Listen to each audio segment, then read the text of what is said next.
بسم اللہ الرحمن الرحیم۔ امی جان بے حد ملنسار خاتون تھیں۔ پاس پڑوس میں باقاعدگی سے آنا جانا رکھتی تھیں۔ عید بقرعید تہوار پر کچھ نہ کچھ پکا کر محلے کے گھروں میں بھجوا دیتی تھیں اور ان کے دکھ سکھ میں شریک ہونا اپنا فرض اولین جانتی تھیں۔ سب محلے والے ان کی عزت کرتے تھے اور وہ خالہ ہر دل عزیز مشہور ہو گئی تھیں۔ امی جان کے حسن اخلاق کی وجہ سے بچپن میں پڑوسی ہمارا بہت خیال رکھتے تھے۔ جب تک والد صاحب زندہ رہے امی جان کی ہر دل عزیزی میں کمی نہ آئی، ہم بھی مقبول رہے۔ لیکن زندگی تو گھومتا ہوا پہیا ہے، رات اور دن اسی پہیے کے ساتھ چکر کھاتے ہیں، کبھی کے دن تو کبھی کی راتیں بڑی ہو جاتی ہیں۔ میں 10ویں جماعت میں تھی جب والد صاحب کی بخار کے باعث وفات ہو گئی۔ والد کی وفات سے والدہ کافی دنوں تک افسردہ رہیں۔ ابو کوئی قابل ذکر ترکہ چھوڑ کر نہیں گئے تھے۔ ایک سرکاری اسکول کے استاد تھے اور ریٹائرمنٹ میں چند سال رہتے تھے۔ ان کی تنخواہ میں ہماری گزر بسر عزت سے ہو رہی تھی۔ گرچہ تنخواہ زیادہ نہ تھی لیکن شام کو پڑھانے ایک دوست کی اکیڈمی جاتے تھے، اس طرح مزید آمدنی ہو جاتی تھی۔ بیوہ کو سرکار سے تھوڑی سی پینشن ملتی تھی اور اس قلیل رقم میں عزت سے گزارا ناممکن تھا۔ ان دنوں امی جان بے حد پریشان تھیں۔ گرچہ ہم گھر میں 3 ہی افراد تھے لیکن 3 بندوں کو بھی 3 وقت کھانا تو چاہیے تھا۔ والدہ صرف 4 جماعتیں پاس تھیں، سلائی وغیرہ نہیں جانتی تھی، لہٰذا گھر بیٹھے آمدنی کا دوسرا ذریعہ محال تھا۔ محلے داروں نے سال بھر تو ہمارا خیال رکھا، کبھی کھانا بھجواتے اور کبھی اجناس وغیرہ، لیکن آخر کب تک؟ رفتہ رفتہ یہ امداد کم ہوتی گئی۔ ایک وقت آیا کہ ذریعہ بھی نہ رہا۔ یہ یوں لگتا تھا جیسے لوگ ہم کو بھول گئے ہوں۔ میں نے بڑی دقت سے میٹرک کر لیا لیکن ملازمت کا حصول جوئے شیر لانے کے مترادف تھا۔ میٹرک پاس کی ہمارے معاشرے میں بھلا کیا وقت؟ میں پھر لڑکی تھی، لڑکا ہوتی تو شاید کہیں دفتر میں چپراسی لگ جاتی یا مزدوری کر لیتی۔ امی کا خیال تھا کہ مجھے نرسنگ کا کورس کروا دے تاکہ 2 وقت کی روٹی کا آسرا ہو جائے۔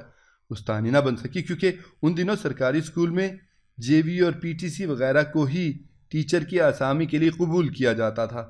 میٹرک پاس کو اسکول والے 500 روپے پر بھی استانی رکھنے کو تیار نہ تھے۔ ان کو بی اے پاس لڑکیاں آسانی سے دستیاب تھیں جو نہایت قلیل تنخواہ پر ملازمت کے لیے راضی تھیں۔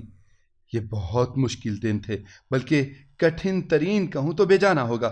میں نے میٹرک کے بعد تعلیم کو خیر بات کہہ دیا اور گھریلو کام کاج میں امی اور آپی کا ہاتھ بٹانے لگی، اور آپی محلے کے بچوں کو شام کے وقت ٹیوشن پڑھاتی تھیں۔ محلے والے زیادہ امیر لوگ نہ تھے، غریبوں کے بچے ہی ٹیوشن پڑھنے آتے تھے۔ وہ 30 روپے ماہانہ دے جاتے، آپی خاموشی سے رکھ لیتی۔ اتنی کم اجرت پر بھی ننھے بچوں کے ساتھ 2-3 گھنٹے سر کھپانے کے سوا چارہ نہ تھا۔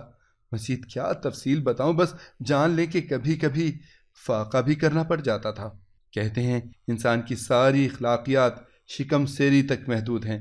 بھوک آدمی کو نہ صرف بد دل کر دیتی ہے بلکہ کبھی کبھی ایسے کام کرنے پر بھی مجبور کرتی ہے کہ جس کے بارے میں کبھی اس نے سوچا بھی نہیں ہوتا۔ امی جان بری خصلت کی حامل تھیں اور نہ لالچ ان کی طبیعت کا خاصا تھا، لیکن حالات سے تنگ آ کر انہوں نے اپنی سوچوں کا رخ موڑ لیا، ایسا مزاج اپنا لیا کہ ہم دونوں بہنیں ان کے مزاج کی اس تبدیلی پر ششدر رہ گئیں۔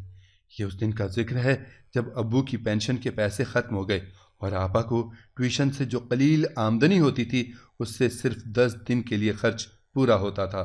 اس روز گھر میں پھوٹی کوڑی بھی نہ تھی اور پڑوسن کا ادھار اتنا ہو گیا تھا کہ مزید اس سے کچھ اور رقم مانگنے کی ہم جرت نہ کر رہے تھے۔ صبح 10 بجے کا وقت تھا۔ ہم تینوں ماں بیٹیوں نے ناشتہ بھی نہیں کیا تھا۔ کڑوے قہوے کی آدھی آدھی پیالی پی کر اللہ کی آس پر خالی شکم بیٹھے تھے۔ تبھی دستک سن کر والدہ نے کہا، دیکھو تو بنو کون ہے۔ اس سے پہلے کہ وہ ہم کو کبھی دروازے پر نہیں جانے دیتی تھی بلکہ خود جاتی تھیں، آج غالباً نقاہت نے اٹھنے کی سکت چھین لی تھی کیونکہ رات کو بھی باسی چاول کے 2 لقمے ہی ہم نے پیٹ میں اتارے تھے۔ یہ چاول بھی سامنے والے گھر سے ایک دن پہلے آئے تھے کہ انہوں نے پوتے کی پیدائش پر منت کی دیگ چڑھائی تھی اور ایک سینی بھر کر ہمارے ہاں بھجوا دی تھی، اور ہم نے انہی چاول پر 2 دن گزارا کر لیا تھا۔ دروازے پر ہولے سے ایک بار پھر دستک ہوئی تو میں نے کواڑ کھولے بغیر ہی پوچھا، کون ہے؟ بلی کو خواب میں چھیچروں کی مصداق خیال ہوا، محلے سے پھر کوئی بریانی یا پلاؤ دینے آیا ہوگا۔ میں نے لپک کر در کھولنا چاہا، ایسا کچھ نہ تھا۔ ایک اجنبی آواز سنائی دی، میں عابد ہوں، خالہ شوقی ہیں، ان سے ملنے آیا ہوں۔ بتاتی چلو کہ امی جان بچپن میں بڑی شوق ہوا کرتی تھی، تبھی ان کا نام شوقی پڑ گیا تھا۔ میں نے امی جان سے کہا کہ عابد نام بتایا ہے، کہتا ہے خالہ شوخی سے ملنا ہے۔ عابد آیا ہے؟ امی جان جیسے نیم جانی کی کیفیت میں جی اٹھی ہوں۔ اچھا، عابد آیا ہے، تمہاری خالہ عفت کا بیٹا ہے؟ ارے آنے دو، جلدی سے دروازہ کھولو، لاہور سے آیا ہوگا۔ ہماری خالہ عفت امی کی چچا زاد بہن تھیں، بچپن میں ساتھ ایک ہی گھر میں رہے تھے۔ امی ان کو سگی بہنوں کی طرح چاہتی تھیں۔ ہم نے بھی بہت پہلے انہیں دیکھا تھا جب وہ ہمارے بچپن کے دنوں میں ملتان آئی تھیں۔ عابد ساتھ نہیں تھا، تبھی وہ ہمارے لیے اب اجنبی تھا۔ والدہ کی ہدایت پر میں نے تیزی سے در کھولا۔ ایک لمبا ترنگا خوب رو نوجوان سامنے کھڑا تھا، ایک ہاتھ میں سفری بیگ اور دوسرے ہاتھ میں شاپر تھا۔ وہ اندر آ گیا، سفری بیگ چارپائی کی پائنتی پر رکھ دیا اور شاپر امی جان کو دیا۔ خالہ جی، یہ آپ کے لیے ہے۔ اس کی کیا ضرورت تھی؟ ایسا تکلف کیوں کیا بیٹا؟ اچھا ہوا ملنے آ کے، اتنی مدت کے بعد دیکھا ہے تمہیں، ماشاءاللہ بڑا رنگ روپ نکالا ہے، قداور ہو گئے ہو۔ امی جان مسترد بھری نگاہوں سے بھانجے کی بلائیں لینے لگیں۔ میں اور آپا حیرت و انصبات کی ملی جلی کیفیت میں اپنے خوبرو کزن کو تک رہے تھے جو مفلسی کی خزاں میں بہار کے جھونکے کی طرح آیا تھا، پر ہماری نگاہیں اس شاپر پر مرکوز ہو گئی جس پر ایک مشہور مٹھائی کی شاپ کا نام چھپا تھا۔ عابد نے کہا، خالہ جان مٹھائی اور تھوڑے سے فروٹ لایا ہوں، زیادہ کچھ نہ لا سکا، دراصل ان دنوں ایک ہوٹل میں قیام پذیر ہوں، ابھی رہنے کے لیے ٹھکانے کا بندوبست کرنا ہے۔ تو کیا یہاں مستقل آ گئے ہو؟ ملازمت کی وجہ سے آپ کے شہر میں تبادلہ ہوا ہے، فی الحال رہائش کا فوری بندوبست نہیں ہو سکا، عارضی طور پر ایک درمیانے ہوٹل میں ایک کمرہ کرائے پر لیا ہے۔ کوئی ایسا گھر تلاش کر رہا ہوں جہاں ایک کمرہ مجھے کرائے پر مل جائے، اگر رہائش کے ساتھ ساتھ 2 وقت کا کھانا بھی دے دیں تو اس کی علیحدہ پیمنٹ کر دوں گا۔ لو بھلا، اپنی خالہ کا گھر ہوتے ہوئے تم کیوں ادھر ادھر مارے مارے پھرو، اور ہوٹل وغیرہ میں رہنے کی کیا ضرورت ہے؟ ارے بھائی، یہ تمہارا ہی گھر ہے، جب تک چاہو رہو۔ تمہارے خالو کا وہ سامنے والا کمرہ خالی پڑا ہے، بچیاں روز صفائی کر کے بند کر دیتی ہیں، میں اس کمرے میں قدم نہیں رکھتی، ان کی یادیں گھیر لیتی ہیں۔ بس اب تم کہیں نہ جاؤ گے، یہیں رہو گے ہمارے ساتھ۔ خالہ اگر مگر کچھ نہیں، جانتے ہو عورتوں کا رہنا کس قدر مشکل ہوتا ہے۔ میرا کوئی بیٹا ہوتا تو کوئی مسئلہ نہ تھا۔ امی نے ٹھنڈی سانس بھر کر کہا، مگر مجھ بد نصیب کی قسمت میں بیٹا نہ تھا، ورنہ آج یوں ہم تنہا نہ ہوتے۔ مجھے اپنا بیٹا سمجھیے خالہ جان۔ امی جان کو دکھی پا کر عابد بھی اداس ہو گیا۔ اگر میرے بیٹے ہو تو سامان لے کر فوراً آ جاؤ، اور کھانا وغیرہ بھی باہر سے کھانے کی ضرورت نہیں ہے، جو دال روٹی گھر میں پکے گی جو ہم کھائیں گے تم بھی کھا لینا۔ وہ تو ٹھیک ہے خالہ جان، مگر پھر وہی اگر مگر۔ چنی بن سے کہو جلدی سے چائے بنا دے۔ اب کاٹو تو لہو میں بدن نہیں، گھر میں دودھ کا قطرہ نہیں اور اماں چائے کا کہہ رہی ہیں، وہ بھی ایسے مہمان کے سامنے کہ دیکھتے ہی بندہ جس کے روب حسن میں مبہوت ہو جائے۔ خدا جانے اماں کی عقل کو کیا ہو گیا ہے، میں نے سوچا، لیکن آپا میری حاضر دماغ تھی۔ انہوں نے اماں کی فرمائش سن کر فوراً کچن سے بآواز بلند کہا، چنی اماں سے کہو دودھ گرمی سے خراب ہو گیا ہے، دودھ لا دیں تو میں چائے بنا دیتی ہوں۔ ارے چائے نہیں، ناشتہ لاؤ، عابد جانے ناشتہ بھی کر کے آیا ہے کہ نہیں۔ یہ کہہ کر انہوں نے برقعہ اٹھا لیا اور بولی، میں ابھی واپس آئی، سامنے ہی تو پوری کچوری اور ساتھ میں دودھ دہی کی دکان ہے، گھر میں کوئی مرد نہ ہو تو عورت کو باہر جانا پڑتا ہے۔ یہ سن کر عابد بولا، خالہ جی آپ تکلیف نہ کریں، میں ناشتہ کر کے آیا ہوں، البتہ اگر کچھ سودا منگوانا ہے آپ کو تو وہ میں لا دیتا ہوں۔ اللہ تمہارا بھلا کرے، سودا تو لانا ہے، تم میرے بیٹے اتنے عرصے بعد آئے ہو، قریب ہی گوشت سبزی کی دکان ہے، میں ابھی آئی، تم سکون سے بیٹھو اور آرام کرو، سودا سلف لانے ویسے بھی جانا تھا، کل ہی آٹا ختم ہوا ہے۔ عابد نے امی جان کو جانے نہ دیا، وہ خود گھر سے باہر چلا گیا۔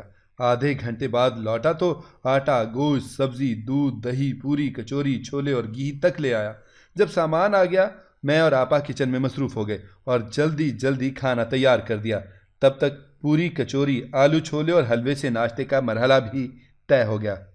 اب اماں کا اصرار کہ عابد تم نے ہمارے گھر قیام کرنا ہے، تھوڑے سے رد و قدح کے بعد بالآخر عابد نے بات مان لی، اپنا سفری تھیلا ہمارے گھر چھوڑ دیا اور کہا کہ کچھ سامان ہوٹل میں رکھا ہے وہ لینے جا رہا ہوں، شام تک لوٹ کر آ جاؤں گا۔ وہ دوپہر کا کھانا کھا کر گیا اور شام 5 بجے لوٹ کر آ گیا۔ مختصر سا سامان ہمراہ تھا جو امی جان نے اس کے ہاتھ سے لے لیا اور خالی کمرے میں رکھ دیا۔ اس کمرے کے ساتھ ملحق باتھ تھا۔ وہ ہمارے ساتھ رہنے لگا۔ صبح ناشتہ کر کے 7 ساڑھے 7 بجے گھر سے نکل جاتا اور شام کو 6 بجے لوٹ آتا۔ کبھی کبھی لنچ باکس میں ایک پراٹھا اور تھوڑا سا سالن یا تلے ہوئے آلو بھی لے جاتا۔ اس کا آفس زیادہ دور نہ تھا۔ ہمارے گھر میں رہنے سے عابد کو بڑی سہولت میسر آ گئی تھی۔ گھر کا کھانا اور گھر جیسا آرام مل گیا تھا۔ اس آرام کے عوض وہ ہر ماہ آدھی سے زیادہ تنخواہ امی جان کے ہاتھ پر رکھ دیتا تھا، اور اس رقم سے ہم 3 نفوس کو بھی 2 وقت پیٹ بھر کر روٹی میسر آنے لگی تھی۔ ہم بہت خوش تھے۔ اللہ تعالیٰ نے فرشتہ رحمت بنا کر ہمارے اس کزن کو بھیج دیا تھا۔ چھٹی کے روز عابد تمام دن گھر میں گزارتا۔ وہ اپنے کمرے میں صبح 10 بجے تک سویا رہتا اور پھر نہا دھو کر 11 بجے کے قریب ناشتہ کرتا۔ اس کے بعد امی کے پاس آ جاتا، کہتا خالہ جی جو سودا منگوانا ہے مجھے پرچے پر لکھ دیں، میں لے آتا ہوں۔ اس طرح ہمارے گھر میں ہر شے آ جاتی جس کی ہم کو ضرورت ہوتی تھی۔ ابا جان کے بعد پہلی بار سکون میسر آیا تھا۔ عابد نے امی جان کو بیٹا بن کر دکھا دیا۔ اب سمجھ میں آیا کہ لوگ کیوں بیٹے کی آرزو کرتے ہیں اور ایک بیوہ عورت کے لیے بیٹے کی کتنی اہمیت ہوتی ہے۔ دن سہانے سپنے کی مانند گزرنے لگے۔ عابد ہر ماہ تنخواہ امی جان کے ہاتھ پر رکھ دیتا تھا۔ ماں اسے دعا دیتی اور ساتھ ہی یہ اندیا بھی کہ وہ آپی کی شادی عابد سے کر دے گی۔ یوں یہ بھانجا جس کو بیٹا کہا گھر داماد بن کر سچ مچ فرزندگی میں آ جائے گا۔ یہ اندیا پا کر عابد بہت خوش تھا۔ آپی کو دیکھ کر اس کی باچھیں کھلتی رہتی تھیں، کیونکہ امی ہر وقت یہی جتلاتی رہتی تھی کہ عابد ان کا بھانجا ہی نہیں، ہونے والا داماد بھی ہے۔ عابد یتیم لڑکا تھا، اس کو پھوپھی نے پالا تھا، لیکن ماں کی محبت اسے امی جان سے ہی ملی تھی۔ وہ پرسکون تھا۔ والدہ اس کے ساتھ نہایت محبت اور شفقت بھرا رویہ روا رکھتی تھیں۔ آپی کو بھی وہ اچھا لگتا تھا۔ اس کے ساتھ شادی کے خیال سے شرمائی رہتی تھی۔ عابد بھی اس منموہنی لڑکی کو شریک زندگی دیکھنا چاہتا تھا۔ وہ ایک پاکیزہ خیال کی لڑکی تھی۔ عابد بھی اس کو نیک اور اچھی لڑکی سمجھ کر محبت کرتا تھا، لیکن شادی سے قبل محبت کے احترام کا قائل تھا۔ دونوں تہذیب کے دائرے میں رہ کر بات کرتے تھے۔ ان کے آپس میں باتیں کرنے پر امی کو کوئی اعتراض نہیں تھا۔ وقت گزرتے دیر نہیں لگتی۔ 4 برس کا عرصہ بیت گیا۔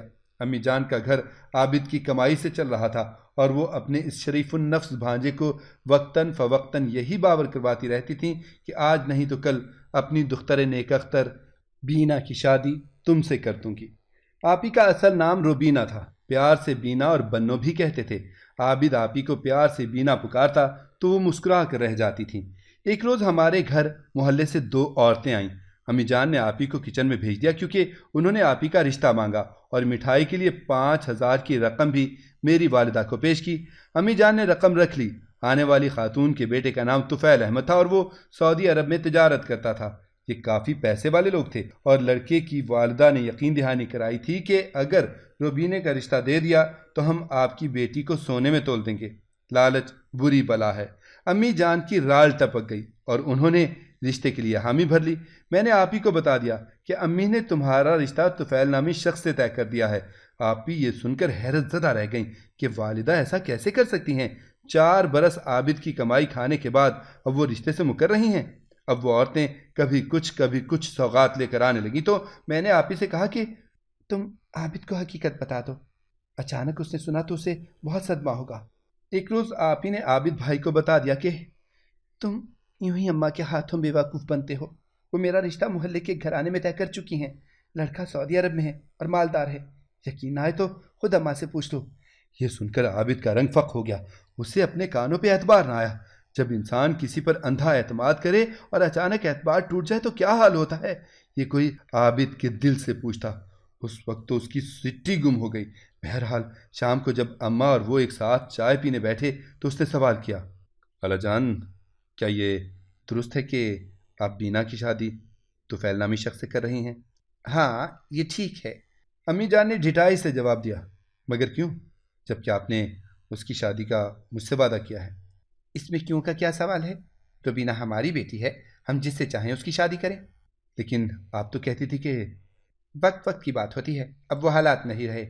امی نے اس کی بات کاٹ کر جواب دیا، خالہ مگر بینا مجھ سے شادی کرنا چاہتی ہے اور میں بھی اس سے محبت کرتا ہوں، پھر آپ کس بات کی سزا ہم دونوں کو دینا چاہتی ہیں؟ سوچ کر بات کرتے ہیں لڑکے، ایسی واہیات باتیں اپنی زبان سے نہ نکالو ورنہ ابھی گھر سے چلتا کر دوں گی۔ تم کو رہنے کے لیے گھر اور پکا پکایا کھانا چاہیے تھا، اور ہم کو گھر میں کسی اپنے کی ضرورت تھی، اپنا سمجھ کر رکھ لیا۔ اب آگے بات بڑھانے کی ضرورت نہیں ہے۔ کیوں نہیں ہے؟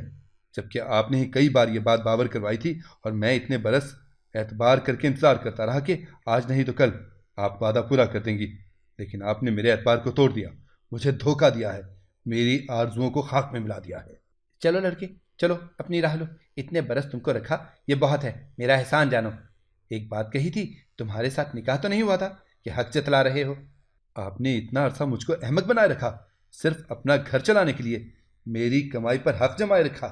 یاد رکھنا خالہ، اگر آپ نے بینا کا ہاتھ میرے علاوہ کسی اور کے ہاتھ میں دیا تو اس کا خمیازہ بھگتنا پڑے گا۔ اوہو، تو تم مجھے دھمکیاں بھی دو گے؟ چلو لڑکے چلو اپنی راہ لو، اور خبردار، جو آئندہ میری بیٹی کے بارے میں کوئی خیال ایسا اپنے دل میں لائے تو میں تمہارا حشر نشر کر دوں گی۔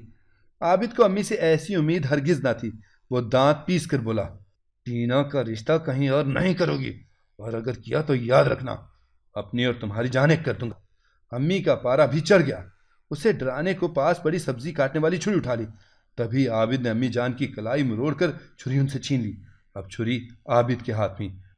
خوفزدہ ہو کر امی جان دوڑتی ہوئی گئیں اور غسل خانے میں بند ہو گئیں۔ میں پڑوس میں بھاگی کہ کسی کو مدد کے لیے بلا لوں، اور آپ ہی کچن میں جا کر چھپ گئیں۔ تبھی عابد کچن میں گیا اور آپ ہی سے کہنے لگا، میں نے تمہاری ماں کو غسل خانے میں لاک کر دیا ہے، یہ سنہری موقع ہے، میرے ساتھ چلو، ہم بھاگ نکلتے ہیں یہاں سے۔ مینا باجی نے گھبرا کر کہا، ہوش میں آؤ عابد، یہ چھری پھینک دو اور امی جان کو غسل خانے سے باہر آنے دو، کنڈی کھول دو، اور میں ہرگز تمہارے ساتھ گھر سے کہیں نہیں جاؤں گی۔ بینا، پاگل مت بنو، یہی وقت ہے، جلدی کرو، گھر سے بھاگ نکلنے کا یہی موقع ہے۔ جو بھی ہو، مگر میں اپنے والدین کی عزت مٹی میں نہیں ملا سکتی۔ وہ منت کرتا رہا، مگر بینا اس کے ساتھ گھر سے بھاگ نکلنے پر راضی نہ ہوئی۔ اتنے میں پڑوسن کو لے کر واپس آ گئی۔ پڑوسن نے عابد کو برا بھلا کہتے ہوئے غسل خانے کی کنڈی باہر سے کھول دی، اور امی جان نکلیں، وہ عابد کو گالیاں دینے لگیں۔ تب اس کو سچ مچ طیش آ گیا، اور اس نے امی جان پر چھری سے حملہ کر دیا۔ یہ دیکھ کر ہم دونوں بہنیں چیختی ہوئی کچن میں گھس گئیں اور خود کو قید کر لیا، جبکہ پڑوسن دہائی دیتی بھاگی تاکہ لوگوں کو مدد کے لیے بلا سکے۔ جب تک پڑوسن کی اطلاع پر لوگ آتے، جنونی عابد نے متعدد وار کر کے امی جان کو شدید زخمی کر ڈالا۔ اس کے کپڑے خون سے لت پت ہو گئے تھے۔ اس حالت میں لوگوں نے اس کو حوالہ پولیس کر دیا۔ امی جان حالت بے ہوشی میں ہاسپٹل لے جائی گئیں، سر اور جسم سے خون بہہ رہا تھا۔ ڈاکٹرز نے جان بچانے کی کافی کوشش کی، مگر وہ خالق حقیقی سے جا ملیں۔ ہم دونوں بہنوں کے لیے یہ قیامت کا دن تھا۔ جن لوگوں نے آپ ہی کا رشتہ مانگا تھا وہ بھی پیچھے ہٹ گئے۔ کچھ عرصے رشتے کی ایک پھوپھی ساتھ رہیں، ہم نے حقیقت سے سمجھوتا کر لیا تو وہ اپنے گھر چلی گئیں۔ آپ ہی نے بعد میں ملازمت کر لی۔ پرائیویٹ اسکول کے مالک نے ان سے شادی کی خواہش ظاہر کی۔ یوں انہوں نے ایک سمجھوتے کے تحت شادی کر لی تاکہ میری زندگی بکھرنے سے بچ جائے۔ بہنوں یہ اچھے آدمی تھے، انہوں نے ایک بہتر رشتہ تلاش کر کے میری شادی کرا دی۔ افسوس، عابد پر کیس چلا اور اسے پھانسی کی سزا ہو گئی۔ یوں ایک جذباتی نوجوان نے جذبات کی آگ میں جل کر خود کو پھانسی کی بھینٹ چڑھا دیا، جبکہ امی جان لالچ میں آ کر وعدہ خلافی کر کے اپنی جان گنوا بیٹھی۔ اگر آپ کو ہماری کہانی پسند آئی ہے تو اسے لائک کریں، شیئر کریں اور ہمارے چینل کو سبسکرائب کریں۔ اگلی کہانی تک کے لیے اجازت دیجیے۔ اللہ حافظ۔